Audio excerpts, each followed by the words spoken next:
Cześć! Jestem profesorem w Szkole Głównej Gospodarstwa Wiejskiego w Warszawie i zapraszam Cię dzisiaj na film dotyczący 7. zasady HACCP. Jest to dokumentacja. Dlatego też nie można ominąć kwestii związanych z dokumentacją w opracowywanym planie HACCP. Zwyczajowo kwestie związane z tą tematyką realizowane są w postaci procedury zarządzania dokumentacją HACCP. I w tej procedurze omawianych jest kilka ważnych kwestii. Redagowanie dokumentacji HACCP, aktualizacja dokumentacji HACCP, zatwierdzanie dokumentów, obieg dokumentów HACCP w zakładzie, wycofywanie dokumentów oraz ich archiwizacja. W filmie tym po kolei omówię te zagadnienia. Redagowanie to inaczej opracowywanie lub organizacja dokumentacji. I tu pewnie zastanawiasz się, jakie są dokumenty HACCP. Typowy podział dokumentów przedstawia schemat, który właśnie widzisz na ekranie. Dokumenty HACCP mogą być systemowe lub stanowiskowe. Dokumenty systemowe służą do opracowywania i wdrażania zasad HACCP. Natomiast dokumenty stanowiskowe służą do realizacji zasad w praktyce. Widzisz teraz przykład dokumentu systemowego, na którym zaprezentowane są wyznaczone krytyczne punkty kontrolne. Do tych CCP podano, które zagrożenia muszą być kontrolowane, sposób ich kontroli, ustanowiono limity krytyczne i częstotliwość monitorowania. Podano również rodzaj działań korygujących oraz stanowisko osoby odpowiedzialnej za nadzór nad CCP. Inne przykłady dokumentów systemowych to opis produktu, schematy technologiczne oraz formularze analizy zagrożeń. Przykładem dokumentów stanowiskowych będzie natomiast procedura monitorowania krytycznych punktów kontrolnych, procedura działań korygujących wyznaczonych krytycznych punktów kontrolnych, procedura audytu wewnętrznego, procedura weryfikacji HACCP. Aby omówić kwestie redagowania i organizacji dokumentacji HACCP, należy podać określone informacje, np. w ilu egzemplarzach opracowana, czyli wydana jest księga HACCP, kto jest autorem dokumentów i jak zorganizowana jest cała dokumentacja. Można wyjaśnić, jak wygląda każdy dokument HACCP. Czyli na przykład, że na każdej stronie na górze znajduje się nagłówek, na dole może być stopka tego dokumentu. Warto podać, z jakich elementów składa się procedura HACCP. Przykładową organizację procedury widzisz na ekranie. Niektórzy wyjaśniają również tutaj poszczególne części procedury, omawiają, co należy pisać w każdej części i jak to jest formalnie zorganizowane pod względem graficznym. Pamiętaj jednak, że nie ma jedynego rozwiązania organizacji dokumentacji HACCP. Dlatego pokazany wcześniej wzorzec nie jest jedynym rozwiązaniem, a jednym z przykładów organizacji dokumentacji. W praktyce występuje bardzo wiele modyfikacji dokumentów HACCP. Czasami stosuje się również kodowanie dokumentów HACCP. Ma to głównie miejsce w firmach dużych i średnich. Wtedy należy wyjaśnić, w jaki sposób odbywa się kodowanie dokumentów HACCP, a przykładowy sposób kodowania widzisz właśnie na ekranie. Pamiętaj, że w dzisiejszych zdigitalizowanych czasach część dokumentacji HACCP może być przeniesiona do programu, systemu komputerowego albo do chmury. Dlatego nie zawsze wszystkie dokumenty HACCP muszą być w zakładzie wydrukowane. Wraz ze zmianami w przedsiębiorstwie spożywczym musi również nadążać dokumentacja HACCP. Tak więc musi podlegać regularnej aktualizacji. W procedurze zarządzania dokumentacją należy więc podać takie informacje, jak kto może opracowywać nowe dokumenty, kto może nanosić zmiany w dokumentach już istniejących i kto musi je zatwierdzać. Warto podać również, kiedy dokumenty podlegają aktualizacji, na przykład raz do roku, 2 razy do roku i po każdej zmianie w procesie produkcyjnym.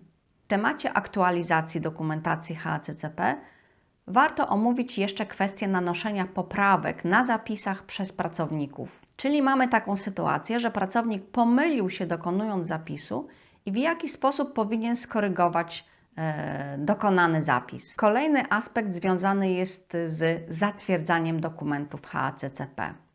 Tu na wstępie oczywiście warto podkreślić, że tylko i wyłącznie zatwierdzone dokumenty są obowiązkowe. Wiesz, że zakład produkcji żywności, a nawet restauracja nie jest małym obiektem. I tak jak pracownicy przemieszczają się między strefami, tak też krąży między działami bądź strefami dokumentacja HACCP. W obiegu dokumentów chodzi o ich porządek i identyfikację. Przykładowo, jeśli pracownik produkcyjny zapełni do końca kartę zapisu, to musi wiedzieć, że powinien ją przekazać do kierownika zmiany lub brygadzisty, a ten po jej zatwierdzeniu przekazać do kierownika produkcji w celu jej zarchiwizowania. Działa to również w odwrotną stronę. Czyli jak zostanie opracowany nowy dokument, to po kolei, np. od pełnomocnika HACCP, w jaki sposób też drogą służbową dotrze do osoby, która ten dokument będzie użytkowała podczas produkcji żywności. Pracownicy będą wiedzieć, komu i kiedy powinni przekazać zapełnione karty zapisów. Opisując kwestie związane z wycofywaniem i niszczeniem dokumentów, należy podać takie informacje jak kiedy lub w jakich sytuacjach dokumenty mogą zostać wycofane, kto jest za to odpowiedzialny i co się dzieje z dokumentami po ich wycofaniu, czyli w jaki sposób są niszczone. Jako anegdotę podam, że kiedyś ktoś napisał na kolokwium, że dokumenty HACCP po zapełnieniu mogą być palone w ognisku zakładowym podczas imprezy integracyjnej. No nie, taki sposób postępowania z dokumentami jest oczywiście błędny. Proszę zapamiętaj, że dokumenty HACCP zawierają bardzo dużo danych firmowych. Są tam też nazwiska pracowników, dlatego też sposób postępowania z nimi powinien być bardziej profesjonalny. Archiwizacja to sposób postępowania z dokumentacją HACCP, gdy stanie się już nieaktualna lub gdy pracownicy dopełnią kartę zapisu, co wtedy mają z nią zrobić. Tu trzeba ustalić, gdzie dokumenty będą składowane. Zazwyczaj jest to jakieś miejsce w firmie, pokój archiwalny, segregatory archiwalne. Bywa też tak, że firmy oddają dokumentację HACCP do archiwizacji w firmie zewnętrznej. Warto się też zastanowić, jak długo dokumentacja HACCP powinna być archiwizowana. Tu nie ma jednego rozwiązania. Zależy to od daty minimalnej trwałości lub terminu przydatności do spożycia. Jeśli okres ten jest dłuższy, dokumentacja powinna być przechowywana przez określony dłuższy czas. Jeśli natomiast ten termin jest krótki, dokumentacja może być przechowywana dość krótko. Przykładowo restauracje mogą przechowywać swoją dokumentację HACCP do pół roku, natomiast producenci konserw 2 lub nawet 3 lata.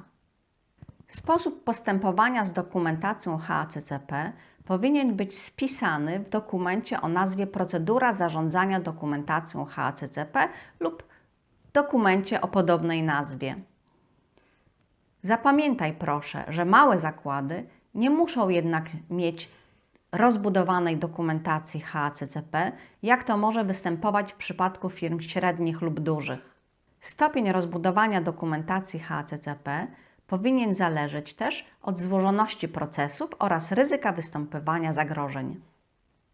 Przykładowe procedury w systemie HACCP to procedura monitorowania krytycznych punktów kontrolnych, procedura działań korygujących w wyznaczonych CCP, procedura audytu wewnętrznego, procedura nadzoru nad dokumentacją HACCP. Procedury wymagają dowodów wykonania czynności opisanych w procedurach. Dowody to zapisy HACCP. I tu w zależności od decyzji zakładu zapisy te mogą się nazywać formularzem, kartą, arkuszem, rejestrem, tabelą. Przykładowe zapisy HACCP to karta monitorowania CCP, karta działań korygujących, arkusz niezgodności, raport z audytu, rejestr zmian dokumentacji HACCP. Przykładowe procedury i zapisy HACCP znajdziesz również na stronie projektu Safe.org Food. Tu podaję link do strony projektu. Skorzystaj proszę z zakładki Intellectual Outputs Ready to Implement Manuals. Znajdziesz tam również szablon planu HACCP, który może posłużyć producentom żywności do opracowania własnych planów HACCP. Zasubskrybuj ten kanał, jeśli chcesz się uczyć o bezpieczeństwie żywności i zasadach HACCP. Będzie mi bardzo miło.